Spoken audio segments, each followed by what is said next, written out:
So I'll just crack that nut. Emily, what's your relationship with It's Always Sunny in Philadelphia?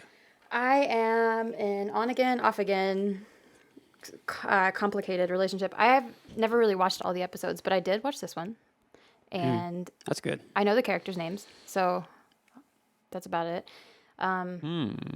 Yeah, but Should I we haven't watched. should all we of do a them by little any means. quiz to make sure to test her aptitude? About the episode or about the series, because they're different. We're just going to do a general SAT, a Sunny aptitude test. Okay, all right. I might fail. Okay, go ahead. In what city does this show take place? That's a confusing one, but I'm gonna go Philadelphia. Pretty Very good. good. Ding, ding, ding, Very ding. good. Yeah, Okay. she's got 1 point. Nate, now you have to. What is the last name of the family, the brother, sister, father of this show? I know the first names. Okay, give me, say the first names and maybe the last name will pop in your head. D. Dennis. Danny / Frank. Bingo. Yeah, the Reynolds family. Oh, I've never heard that. I literally have never heard That's that. okay. That's okay. That's okay. I think this is a little confrontational with our guest. Well, personally, but Hostile. I'm into it. I'll allow it. It's okay. I want to test my knowledge. I do like it, so I'm gonna go back and watch.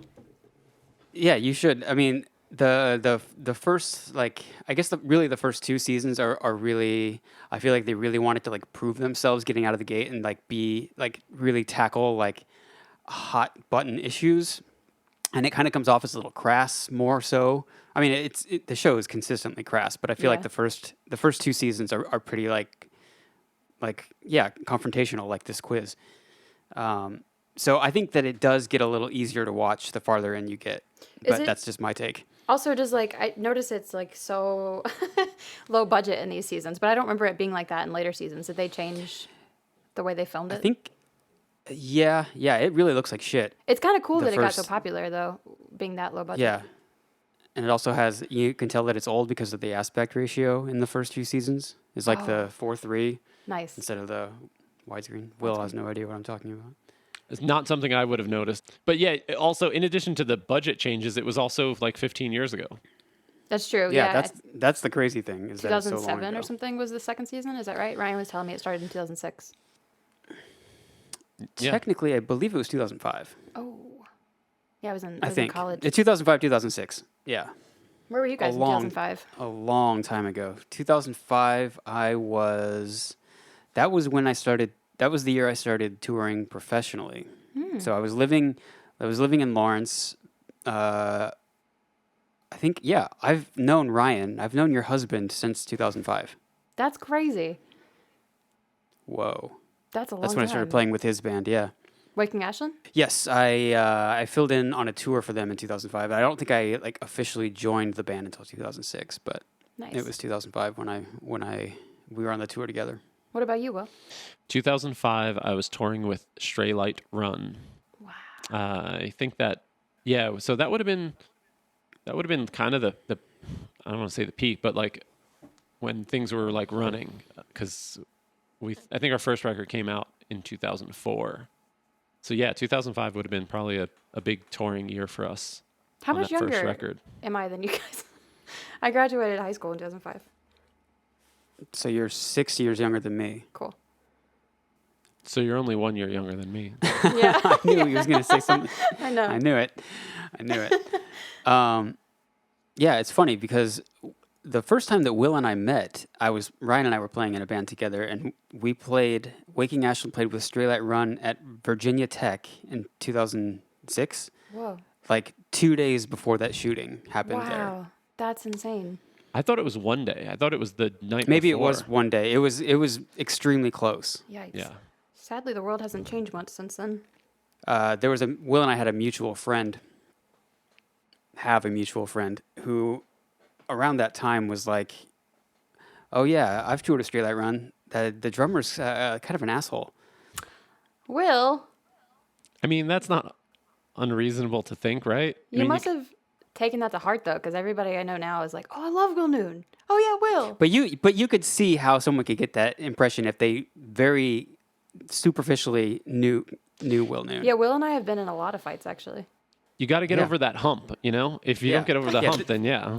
This person, if I told you their name, you would be like, I mean, I guess I know them, but not really. Okay. I can beep it out. It was. But yeah, that's. I mean, I don't think Will and I like probably maybe at most that night said hello or like said what's up. I don't think there was any talking. I don't Yeah. remember anything like that. I remember specifically, I think Virginia Tech's kind of far away from the nearest airport, and we flew in for that show.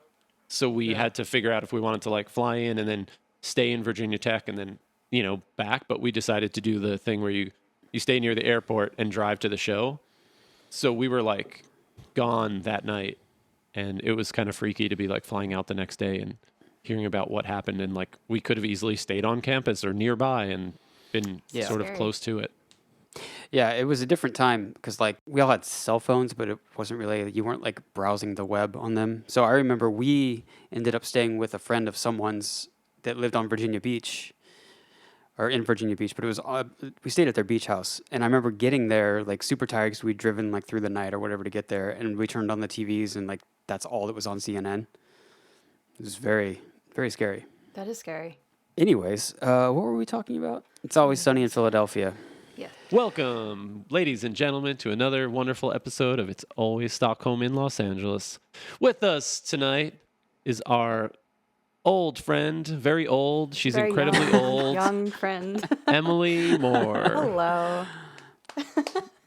I'm not that old. Emily, it's so nice of you to join us on this really groundbreaking episode where we're trying to change our entire formula. So please bear with us. I'm excited, but also very nervous. Yeah, it does make you nervous, which is weird because it's like it's not live or anything, but it's still being recorded. I think just the fact that it's being recorded. Like this will exist forever on my computer and your hard drives. I also already failed the quiz. Yeah, I mean that wasn't my choice to give you a quiz, but I did get half of them right, I guess. I think it's okay. I think it's okay because I don't think they say their last names in the show. This episode. To be a diehard fan. Okay, so season 2, episode 1. This is a very special episode for one I know why. 4'10" reason.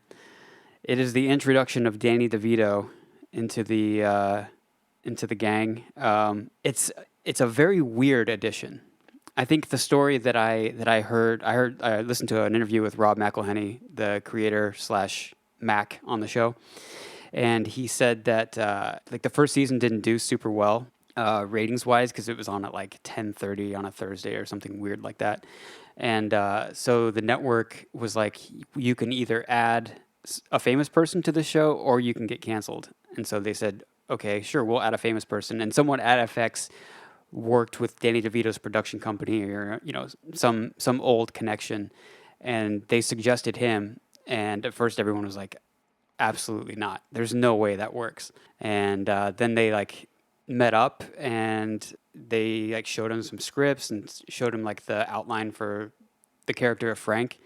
And Danny was hooked. Also, his daughter was a fan of the I show. was going to say, I heard a different story. I heard that the kids liked it so much that he got interested and wanted to be part of it. I think it's a little bit of both. I think that Danny was interested enough to meet because like that dude is a world famous movie superstar. star. Yeah. So it's weird to add him to this, like you were saying earlier, like low budget. Looks like it's filmed on a camcorder show. Which is on the brink of being canceled. And like also, the subject matter and the delivery, it's a little rough. And you think of like Danny DeVito being in like Batman Returns. Yeah.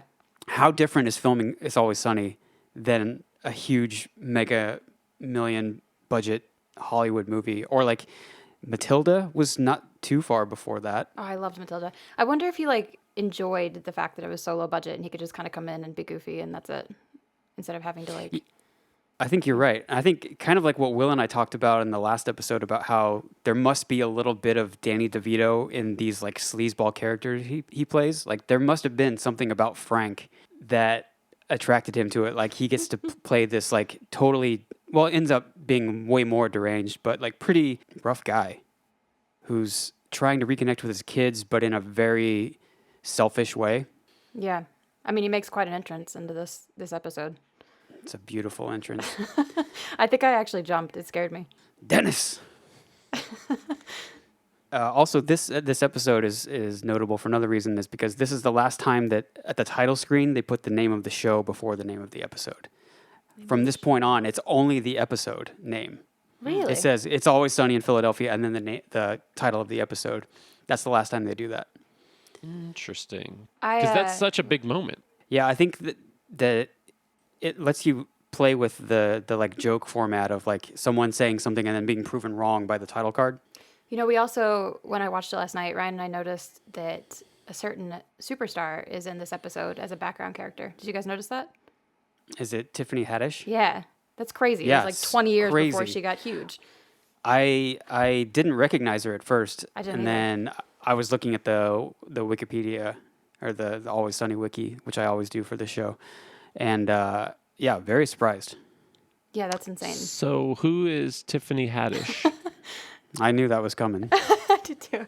I don't know much, but I know that she was like the biggest like comedian last year or something, right? She hosted SNL last year.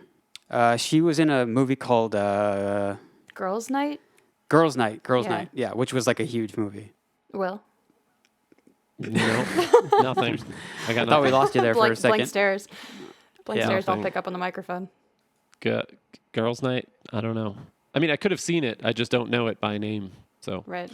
what character, what background scene was she in? She was in the second trip to the strip club. Stripper number 3. Is that the number? Yeah. When Charlie's in the 4th of July, Born on the 4th of July outfit for the first time? Is that the first time he does it? First time he gets put in the corner by Frank, and the Yeah. second time he's in on his own. Right. I think it's the second time. Because the first time, it's Natasha Leggero, who's like a famous comedian, is one of the strippers. The one that Mac drops in the hallway after Oh, the right. piggyback race. She's That too one's heavy. great. She's too heavy. Yeah. This one's too heavy. This one's Yeah. too heavy. And it's.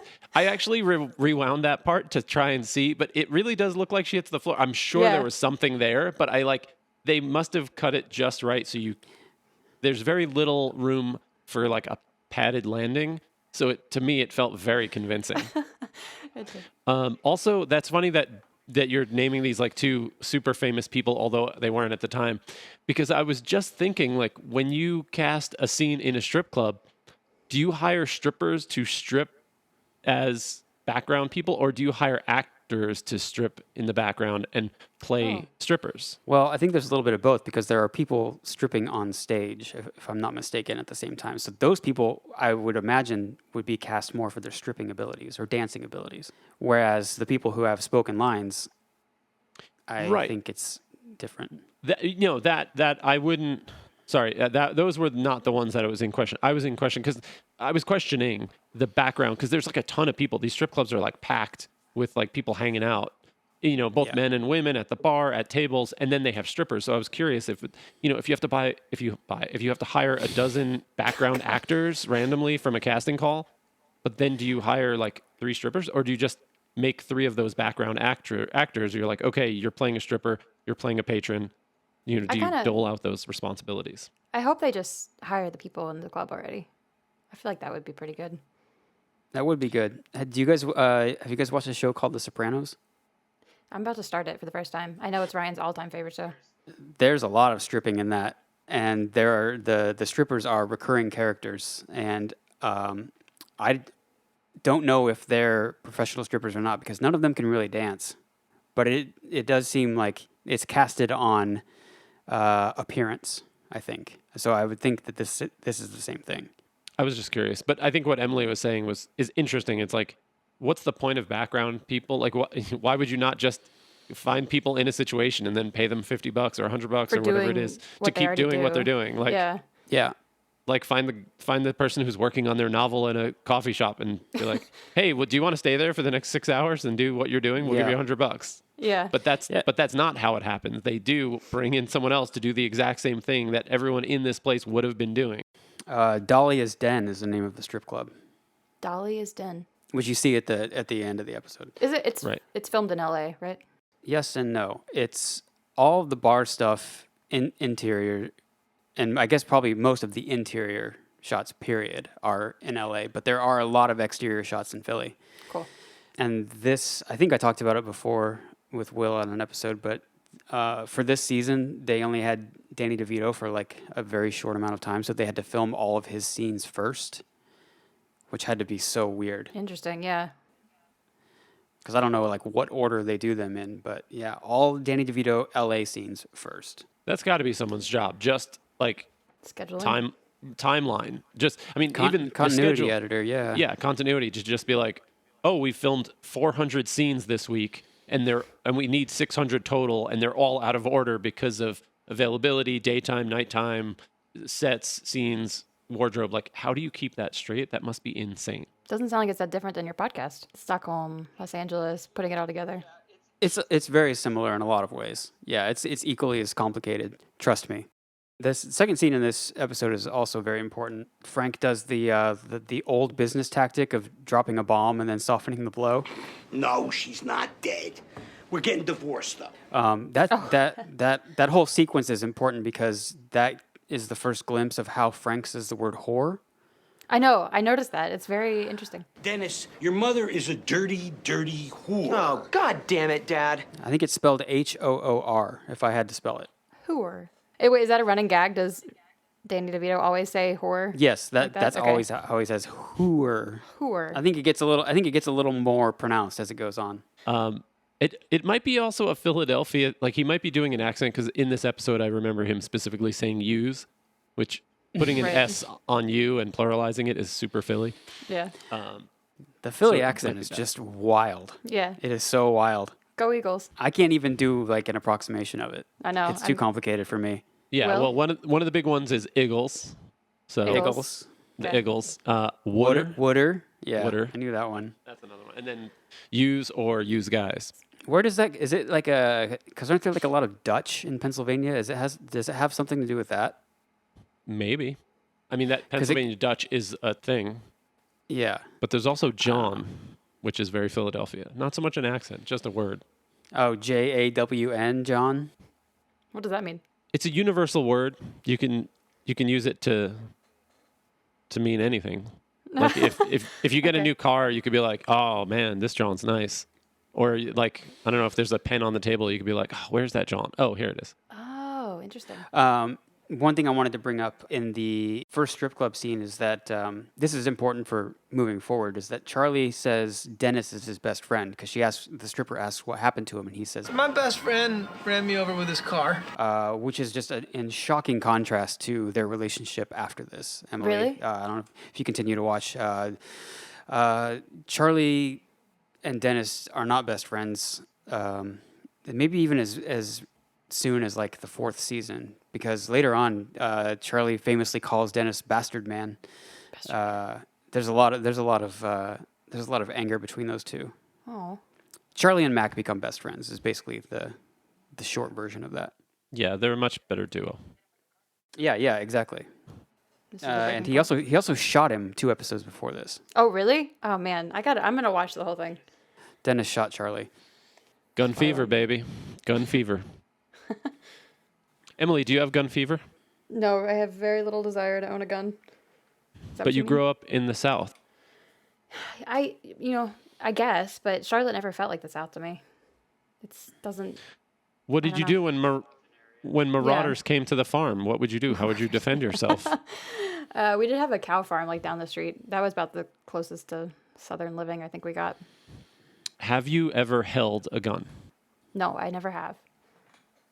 Have You'd you? be surprised of the weight. You've never held a gun. I've never held a gun. I don't know why that's surprising to me. I kind of at some point I wanted to go like try a shooting range or something, but I don't know if I care that much. No, I've never held a gun. I've never even seen one in real life. I don't think. Besides like on police. Oh, right. There was one time, I think you guys were both with me, or maybe you weren't. We were going to rehearsal at SIR, or no, one of the places in New York on the west side. Sinners. And No, we saw SIR. a dude we saw a dude running down the street with a gun. Like he pulled it like out of his pants and just took off running after someone else. Yeah, I vaguely remember that. Oh my God, I remember that clear as day. Weird. He didn't shoot it though. He just ran. I think it was an intimidation tactic. Well, if I own a pellet gun, if you want to, take baby steps. I'd be interested in that, I think. Pellet guns are really fun. Yeah, you can plink cans on the farm if you want to come down. Blink. The next scene is Frank's house when they're dividing up the stuff. Dee and Dennis are like fighting over stuff. Well, wait, let's not skip over this because there's Plasma? a moment that the plasma TV is that That's is that dated. dating? Yeah. Ancient. I never had a plasma TV. I don't know what it is, so it Was didn't it really top of the line strike at the me. time? I don't know what it is either. I just remember hearing. Yeah, I just remember hearing the word too, but I think that that was like the term, the like catch-all term for flat screens. Also, there was a really funny line in there where he's like, "I have like big hands, and you have." I can't remember how it went. Do you remember the line? I'll make you a deal. Whatever your feeble little arms can carry out of here, you can keep, and the rest is mine. Yeah. I thought that would be interesting because I feel like instead of Dee's small, tiny little car, Emily always has like a bigger car, so she could fit lots of stuff in. If Emily and I were in that situation and we had to grab all the stuff from the Reynolds mansion, she'd be able to fit way more in her enormous SUV than I could on my motorcycle. Oh, definitely. Definitely. Not much of a question there. Nope. Anyways, so after they grab all the shit from Frank's house, Dennis and Dee are in the bar dividing stuff up. Which is pretty amazing because they have a tape line drawn down the middle, which you'll see from like sitcoms where like a brother-sister duo have to share a room. Yeah. And it makes no sense in this situation because there's a giant ass bar. And why is there a piece of tape? Yeah, they really have like childlike tendencies from time to time. Yeah, they're adorable. Mr. Tibbs. Mr. Tibbs, yeah, this is the head ripped off, introduction poor of guy. Mr. Tibbs. Glenn Howerton had some great acting here as he was like turns away from Dee towards the camera and there's like a little gasp. It's that Juilliard, right? It's so good, exactly. See, I you know did more your about research. the people. I did a little research. Plus, I have Ryan, who's a huge fan. So Towards the end of this scene is when Mac rolls up on the wheelchair with his plan to go to the mall. We head down to the mall. There's a ton of talent down there. We've been looking for a new angle. It's notable that Dee disapproves of their plan Right. at this scene. And it's notable because that's like her character that we've seen thus far.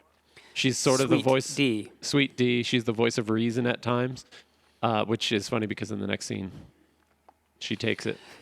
Yeah, but before that, we're in one of my favorite scenes in this episode is Charlie's hallway with a negotiation with Frank. This is some good stuff. Frank offers to, or he like he basically just like completely shits on Charlie's life and way of life. I want to live like you again, Charlie. I want to be pathetic and desperate and ugly and hopeless. In exchange for Charlie to let him live there, he offers to pay his rent for 6 months. 6 months. Charlie counters with 12 months. Should we reenact it, Will? Sure. Wait, you have to set You're- the scene. Okay. Who's going to be the narrator? Who's going to be Frank? Who's going to be Charlie? I want to be Charlie. Okay. Nate, do you have a choice? Or You're do you have Frank. I'm Frank? You're Okay. Frank. I want to see this go down. All right, Nate. Nate, set us up. You guys are out in the hallway. Emily, you're sitting in a wheelchair. Will, you're 4'10", and action. Charlie, I miss living like this in squalor, being poor, being ugly. You know, this is great. I want to live with you. No, you can't live with me. All right, how about this? I'll pay your rent for 6 months. 12 months. 6 months. 10 months. 4 months. 12. 6. Wait. Close Okay, enough. close enough. Close enough. Good job, And guys. this is where Nate puts in the real audio, so it sounds cool. 12, 6, 10, 6, 9, 6, 10, 6, 12, 4, 6. Deal. Yeah. No, I mean I oh, won't. there I you won't go. put in the real audio over that. No way. No That's way. cool. Oh, come That's, on. That's some good acting. Yeah. Terrible. Brilliant. Terrible. Yeah, it's just funny how Frank just destroys Charlie in the negotiation, which is not to be surprised, I suppose, Businessman. just based on their appearances. Yeah. I mean, what Charlie lacks in intelligence, he makes up for in heart. It's true. Yeah. Will really loves Charlie a lot. Do you guys identify with one character? Identify with I don't know if that's something you want to do necessarily on this show. I definitely identify with Charlie. He's a sweetheart. You don't share any qualities. What? I love playing night crawlers. When they go on their trash binge, when they're just like collecting trash and hoarding, love Yeah. it. Okay. Into it. Alright. He doesn't like knees. Come on, cover that shit up if you're going to be walking around. It's very true. The next scene is at the mall, which I think I tried to look this up last time there was a mall on this show, but I was guessing that they were filming this at the Galleria. It definitely was not the Galleria. I'm very familiar with that. No, but I saw a Westfield sign, so it's something like that. Yeah, this one seemed like it had 3 levels. You know, it seemed pretty enormous. I, for some reason, in my brain, thought they were using not Franklin Mills, the Gallery in Philadelphia. There's a mall in Philadelphia, but I Is don't think. Westfield Yes. a thing other than California? I always thought it was just Yeah, LA. I think so. I think Okay. so. No. Interesting. Emily, if you were going to cruise for talent and check out hot dudes, where would you go? I don't know. It's been a minute. She's rusty. I know. Yeah, it's true. I'm a married woman now. I'm rusty. Well, you know, like I mean, or like you know, in high school, if you were just Venice being, Beach. Just kidding. would you go to the beach? Would it be like parky, beachy outdoors? Would it be like coffee shops? Would it be a mall? Maybe coffee shops. Definitely not the mall though. I think if you were like young, if you were in your teens, you would go to like going to the mall is a completely reasonable thing to do, at least for For like our teens. generation. Yeah, definitely. Yeah, I don't think it's the thing you do in your 20s, which is what they're doing. Are they supposed to be in their 20s? I think Yeah, they're late like 20s. 27, 28, something like that, when this show started. The bit that stuck out to me in this scene is the Dennis's great polio backstory, because he has very muscular legs and he has to put a blanket over them because he has polio, and so they're going to be withered. And then Mac just like steals it. Huh. That's a good idea. Bro, it's brilliant. Yeah, I have polio too. Well, you can't have polio. That's my disease. You got to pick your own disease. Yeah, but I want polio. I love the kid's reaction too. He's like, Yeah. okay. You just keep saying okay over and over. Okay. Okay. Yeah, and then D, after being so disapproving of them a scene prior, is now maybe outdoing them with the crutches. 100%. Yeah. Really took it to the next level. Yeah. But here's the thing, Emily. So your reaction to D, you don't know much about her character's backstory, do you? No, I guess I don't. I don't know. Have they said it yet in the series? I don't know if they've like admitted it yet, but in her backstory, she had like a crazy spine issue, D, as a child. So she wore like a crazy back brace that was like all connected. So still not cool. But as someone who's been through it, I feel like I don't know if it's maybe worse for her to then use it to exploit people or not. That does But change it's- things for some reason. I don't think she needed the like crutches and all that, and she has a way of moving that would imply something other than like a back issue. Totally. I She just is you know, alluded to. Yeah, it's different, but also when we see her, I think we like see the actual brace that she used. It's pretty intense. Yeah, no, that is intense. That's in the gang. It's the high school reunion. Yeah, It's like the full one that Oh. like stabilizes your head and your neck and your like torso. It's like a Wow. cage. and they use it in a dance scene, and it's so good. her nickname, her harsh childhood nickname is the Aluminum Monster. Oh. She's been through a lot. Yeah, so Dee like uses her crutch to take this like black and white checkered fedora down from really high in that store, really high up there, and yeah, she's like, all of the onlookers are so impressed because she does it herself, and yeah, it's a pretty shitty looking hat. It's a terrible hat. That kind of like pulls you back into like, oh yeah, this show is 15 years old. I know. A lot of the style and stuff is different now, obviously. Would you ever wear that fedora? Would I? I'm not a hat person. Would you have ever worn that fedora? No, How about that? I don't think I've ever been a hat person. Maybe the Blossom hat at one point. Do you remember those? Yeah, that's an enduring look though. The fedora is just like, it's pretty reviled universally now, I would say. Yeah. but they were very popular around then. The next scene is somewhere in LA on the street. Obviously, that didn't feel like Philly to me when Charlie and Frank are walking around, or getting wheeled. Charlie's getting wheeled around, and they go by the is it an army surplus store? Oh, right. And Charlie has the idea of, Who gets more respect and admiration in this country than war heroes? Athletes, Yeah, that's true. But after that, rock stars, yeah, also true. But after that, Frank. actors, Yeah, right. models, Yes. Look, rich look. people. Okay, look. anyways, yeah, that was a really funny little back and funny. forth between those two. But he in the window is like the very stereotypical Vietnam vet born on the 4th of July costume, I guess. What It is- feels weird calling it a costume, but they make it look like a Halloween costume. You called it a 4th of July costume earlier. What does Born on the 4th of July mean? It's a Tom Cruise movie about a young kid. He starts as a young kid who's like gung ho for America, and when the Vietnam War happens, he like wants to enlist and he wants to go over there, and he goes over there, and it's obviously like not what he expected, and then he comes back in a wheelchair and has to adjust to life in a wheelchair, and there's all the reactions to the veterans coming back from the American public, and he has some PTSD, and he goes from being like a celebrated war veteran to an anti-war activist by the end. And at the end, that's pretty much exactly what he looks like. Crazy. So is it? He has the were they- mustache and he has the long hair, and Were they actually referencing that when they chose that costume, or is it just something that looks similar to it? it's not explicitly said, but that's how I took it. Does he act like that character when he puts it on? A little bit, a little belligerent, yeah. Okay. Then the next scene is the strip club again. Tiffany Okay. Haddish. So hold on. So we've got the other comedian who is the stripper that Mac dropped. We've got Tiffany Haddish. Yeah. Are all the strippers credited, or are they like priorities and levels of strippers? It's I 1, noticed 2, 3, Three. right? Yeah, 3 at the end. Yeah. But these aren't the ones with speaking roles. Wait, the ones with speaking roles are the ones credited. Yeah. Yeah. So Tiffany Haddish had Oh. a speaking role, I think. So she was number 3. Yeah. Oh, she was the one that approached him and he is that the one that Charlie yells at?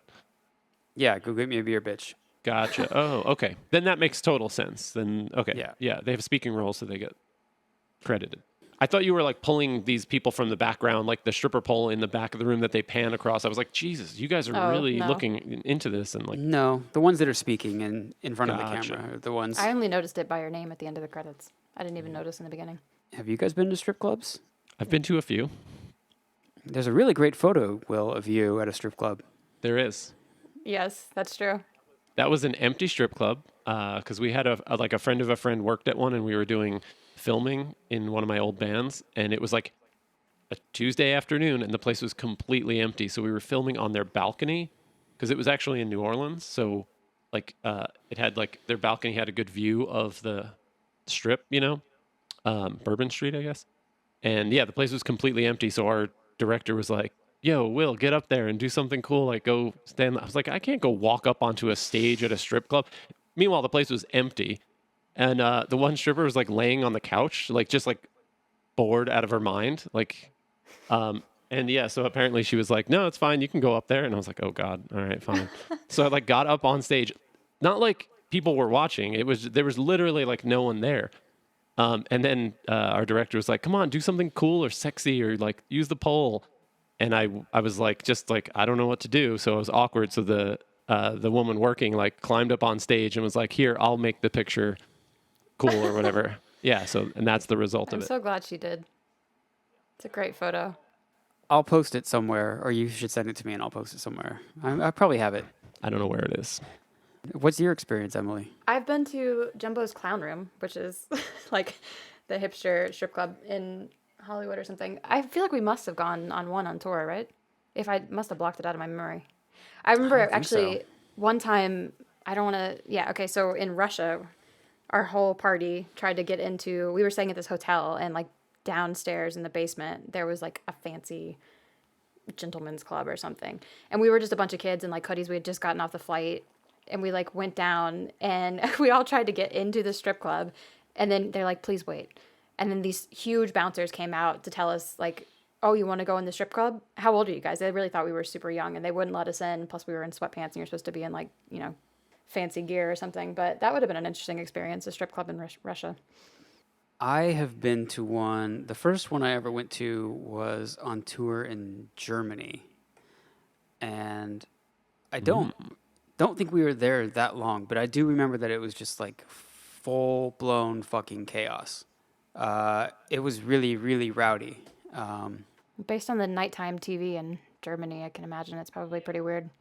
It was wild, and lots of guys buying lap dances, and the lap dances were in like a sectioned off place, but you could still see it happening, and it was just really, because that was my first experience at a strip club, and it was really eye opening to see lap dances happening. I feel pretty sheltered, I guess, because I've never seen that in real life. And then I've also been to a strip club outside of Lawrence, Kansas, that used to be a punk venue called the Outhouse, which was a very famous like DIY venue. It was pretty a DIY strip club. It was BYOB, and I remember the group of friends that I went with all had this thing where they used assumed names with each other for some reason. Weird. And one of them got very mad at me for calling the other one by his name in front of a stripper. What was going on there? I don't know. It was something with them. I don't know. It was very strange. But I ended up just like, you know how like the strippers will come up to you and just like try to start a conversation with you so you buy a lap dance. But I ended up just talking to this one forever, and then we had like a bunch of mutual friends. And so I just sat in a chair and like drank beer out of a cooler while I was talking to this girl that we shared many mutual friends. Huh. Two very different experiences. Yeah. Seems like none of us have had the classic strip club experience.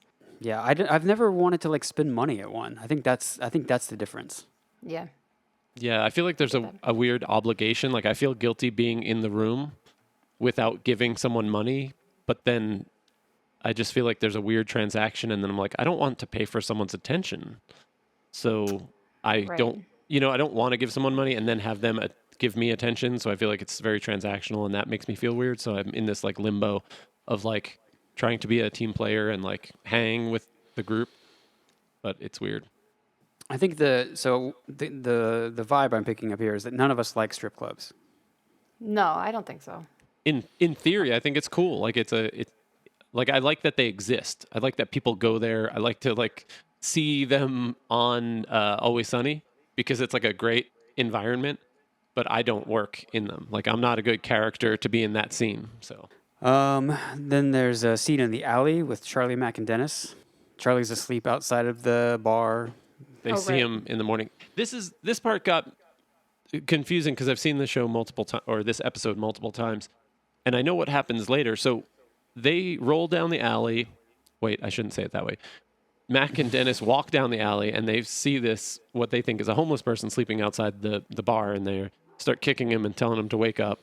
It's Charlie. He got kicked out of the apartment again by Frank, and he's pissed. And he's like, they're like, all right, we'll help you get into the bar. And he's like, no, screw that. I'm going back to the strip club. I got a good thing going. This is really going to work. So I'm assuming it's morning or even early afternoon when he wakes up. So he's going to the strip club. But then the next scene, we see them at the strip club. They get kicked out, and it's nighttime. I thought the same thing. I was confused by the timeline. Yeah, the timeline is pretty confusing. Yeah. Could he have slept until 5 p.m.? He could have. Maybe. Did they spend several hours at the strip club? I mean, Frank is probably keeping some pretty weird hours at this point. And then, so the next scene is at the strip club with war hero Frank Reynolds in his very cool wheelchair with whatever that thing is called that you put in your mouth and blow the into blow it. tube or whatever. Yeah, he later says, he says, stop playing with my blow tube. Yeah. And the best part of it is that he rigged it up, but he's still using the hand controller. They don't know. They don't know. Very similar to Pierce in Community. Oh yeah. Well, I guess he actually needs it, but he also spends out of pocket to buy the blow tube version when he doesn't need to.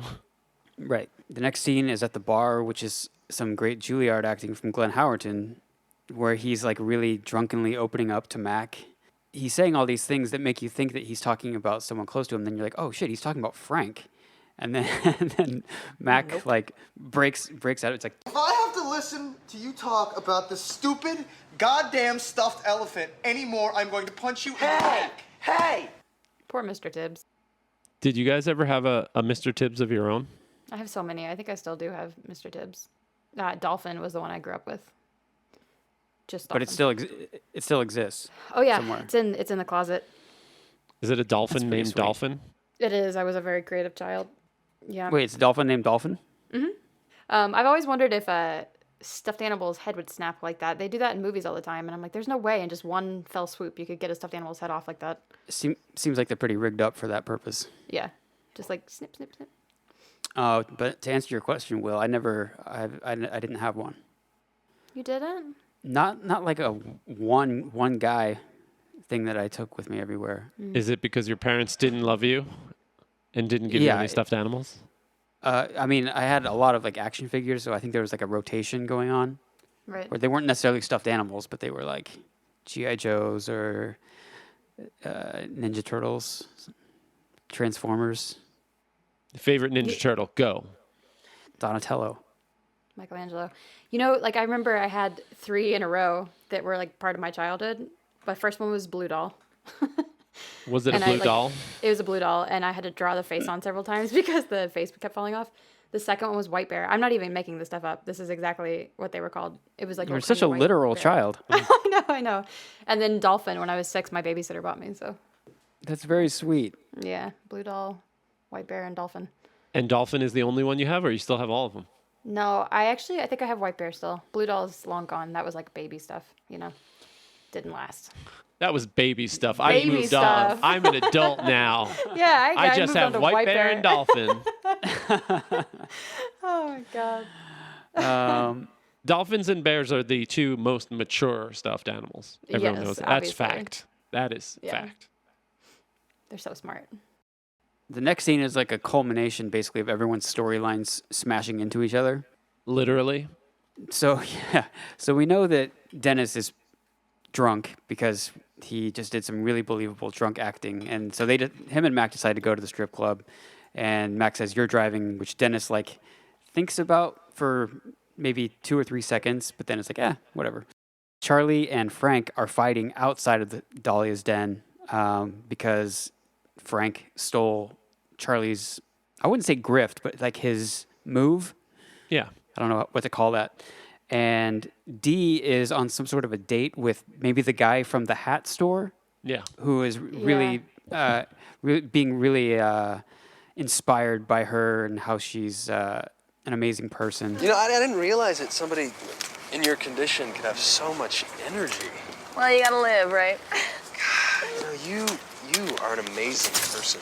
And this is all happening like roughly in the same area. And there's some, to contrast with Dennis's amazing drunken acting right before that, there's some really bad acting by Mac and Dennis while they're driving when they're like, I'm going to go to the strip club and I'm going to steal all the that scene of them in the car, that specifically those first 2 lines drives me nuts. I think I zoned out for that, so it must have been. They were really like, it seems like they didn't want to be there. Maybe it was a late night or something like that. I did think the funny cut when they're sleeping is pretty funny. They're like talking and then they cut back and then Yeah. So first it's them talking, then it cuts away, then it cuts back to them and they're just laughing. And then it cuts away, then it cuts back and they're asleep, which is fucking hilarious. I think that's one of those scenarios where the content of the scene doesn't really matter. It just, you need it to juxtapose and cut back to show the transition of them, like, Yes. Yeah. you know, being high and then falling off the cliff. Yeah. I mean, I know, Will, you can't really speak to this, but maybe Emily can't either. But I have definitely been in states where it was like, you're drunk enough to the point where like you're having a great time, you're passed out. I was gonna say, yeah, not even just being drunk though. Like I feel like that's my mood these days anyway. You like wake up and you're like ready to go, and then like by 10 a.m. you're like, oh, okay, I'm back in bed, or you know. I can definitely relate to that. Yeah, it's just ups and downs. It's so funny. I feel like the older you get, the more that happens. Definitely. Dee and her date run into Frank and Charlie, and Frank calls her out, or she calls Frank out, Frank calls her out, and her like grift is exposed, and her date is like doing a really great job of being dumbfounded. Looks like he's on the verge of saying "what" for like the whole scene. He's got like the first W on his face. I noticed Dee says that a lot too. I thought that was really funny. She just goes, "What?" Like every Yeah. time she doesn't believe something, it's like her go-to line. Yes. What? Yeah, I think a good portion of the dialogue is improvised. It's great. It varies from episode to episode, but I think a lot of it is. Anyways, then it all culminates with Dennis drunk driving into all of them. I mean, technically, is he driving at this point? It's a good point. Yeah, drunk. You should use that argument in court. The World Series defense. And then the last scene, which is nice, because Will and I were complaining in season 1, they did all these like sitcom tags at the end that were like not really necessary to the story, and it seemed weird and awkward and like very sitcom-y, like classic sitcom-y. But this just ends the episode with the last scene. It could have been the tag, but it's very important to establish how shitty these people are. Selfish. Yes, they're all like whatever, got broken arms and broken legs, and someone has a bandage on their head, right? She's got a D as like a neck brace. No, nice. And you know, Frank tells them all to just like stop yelling at each other, to shut up, which I think is some sort of a nod to a lot of people who don't like the show don't like it because they're yelling all the time. No. And then he offers to buy them ice cream, and they all snap out of it. Little children. And the Frank line that I loved is like, "Thank God nobody important got seriously hurt." Yeah. And then there's a pan to the bed, and it's Dee's date. What a bunch of assholes.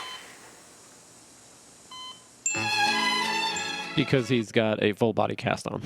That is like the same formula as the first scene where Frank is talking to Dennis and Dee, because they have that whole conversation about their mom and the soft blow before the big bomb, blah, blah, blah. Mac and Charlie are there the whole time.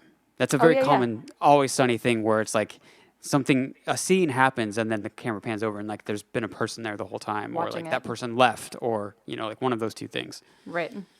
Oh, yeah, the person leaving is my favorite. And that's the end of that episode. Is the strip club a recurring character in Always Sunny? Or just those two Yes. episodes? Yeah, okay. I mean, It's once a fairly common. season, maybe every other season. They go there to celebrate marriages. Okay. They go there to bribe officials. Okay. I think that might be it. So Emily, what did you think of this episode? I liked it. It makes me want to watch. I've always known that I liked Always Sunny. I just have never sat down to watch it from the beginning. But I have time right now because nothing else is going on.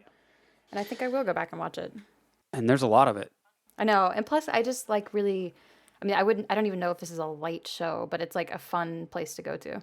You know what I mean? It's like entertaining and you get to know the characters. I like having a show like that to kind of rest on. It's not necessarily like a serial. Like, you don't have to watch all of the episodes in order, but they do have a lot of callbacks that go like years back. Yeah.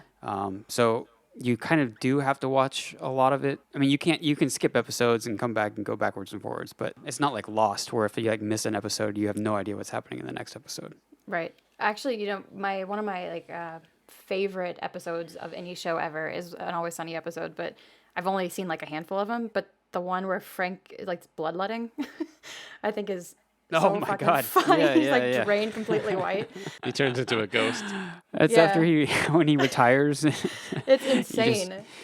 Well, because they're trying to get blood to do a DNA test on him. Yeah, Right. the image is ingrained in my brain. It's so funny. Yeah. Oh yeah, that's a good one. Yeah. I think if you like seeing Frank in those, or Danny DeVito in those scenarios, the quarantine episode is probably worth watching as well. Okay, cool. Definitely. We covered that in our first season of podcasts. Nice. Wait, so the quarantine episode, is that like right now? No, we jumped to it. I think it's season 9, right? Okay, Will? but it came out like during. Oh no, because it's still like. No, it was like 16 seasons. it was like 5 years ago, 10 years ago, whatever. But it was just about a flu season, like a bad flu season was coming Oh, up. Interesting. But How it's topical. it's scarily accurate in ways. So we did a special out of order episode where we jumped from season 1 up to the quarantine episode and then back. That's great. Which makes me think that we should have done the gang runs for office during the election. I don't know why we didn't do that. Ah, True. Election special. Speaking of Maybe- election specials, Yeah. Oh man, I was wondering if we were going to talk about it. we can talk about it. So how was it when that was announced? What was it, Saturday? Yeah. Well, I know Ryan got a text from his sister saying that he had won, and then we always go to the dog park in the morning, most mornings. So we like went to the dog park, and then we just drove around we went to Echo Park and Silver Lake and Los Feliz and stuff, and just like we're hoping to see people celebrating, and it was like people out with pots and pans. It was really cool. It felt really good, very emotional. I felt like I cried Yeah. a lot. Yeah. Everybody's just so happy. It's like so nice to not feel so scared or something. How was it in Stockholm? Like, does the rest of the world also respond to it? Yeah, I mean, it was basically like on the news constantly here and in like Right. all the newspapers and stuff. Like, I think that's because it's just such a show. It's like a spectacle. It was very cool because I saw that he had won, and then I took the dog out for a walk. And as soon as I stepped outside, the other American who lives in my building came up, and she was so happy. Oh, And we that's did great. the like elbow bump, and she was like, "I feel like I can breathe again." And like, Yeah. I talked to her for like, she came up to me. She was like, "Have you heard? Have you heard? Have you heard?" Like, she was so excited. I mean, it was very cool because I haven't seen her in months, and That's I so just interesting. randomly ran into her.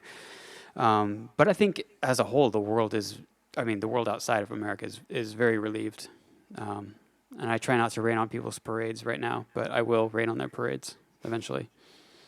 About Biden in general, you mean? Yeah. I mean, I don't know how many things are going to change, but I think the important thing, especially right now, is that Trump lost. I mean, that's really all that matters. I know, I think so too. And just like the fact that Trump was he like gave power to so many things that I think are dangerous, that hopefully him not having a platform to do that anymore will be healing for the world. We were like driving through our neighborhood, which wasn't super, I don't know, celebratory. And like a lot of the things people were like honking, and like you honk and then the person next to you honks and they're like, woo, and there are a lot of people playing Celebrate outside their car. So we were doing that in our neighborhood, and there was a couple like cars engaging with us. One guy was really into it, and then we looked over at Home State of all places, and some guy and girl were like, "Boo!" and like thumbs down, and we're like, "Oh shit, sorry." You can't assume. You just can't. 70 million people voted for Trump, and I don't know. Yeah, and like, isn't Orange County like one of his big hot spots in California? Yeah. Yeah, We're for very sure. close to that. Oh, I know what I was going to say. So NBC News did this thing about white supremacy. They did it was like an hour-long special about white supremacy and like how it's, where I started watching it was the Oklahoma City bombing, and then it got to like the Trump era, and basically was kind of saying what we all know is true, is that like he gave a platform to that kind of rhetoric, and like people didn't feel like they needed to hide necessarily. It was Yeah. like. But the moral of the story is that it's always been there, and it always is going to be there.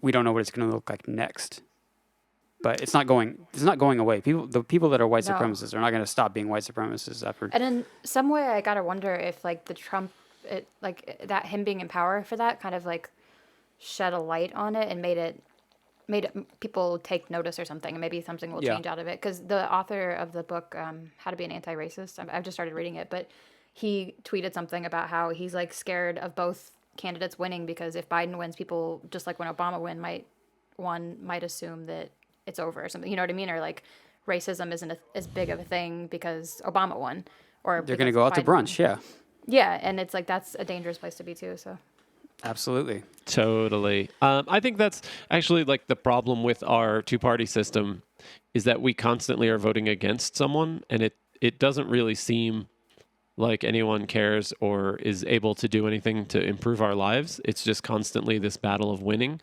It's like, we gotta win. We gotta do everything we can just to make sure our guy gets in there, or we need this woman in this position. We need this person, and it's like just because they're not the other team. And do I think that Trump was worse? Yes.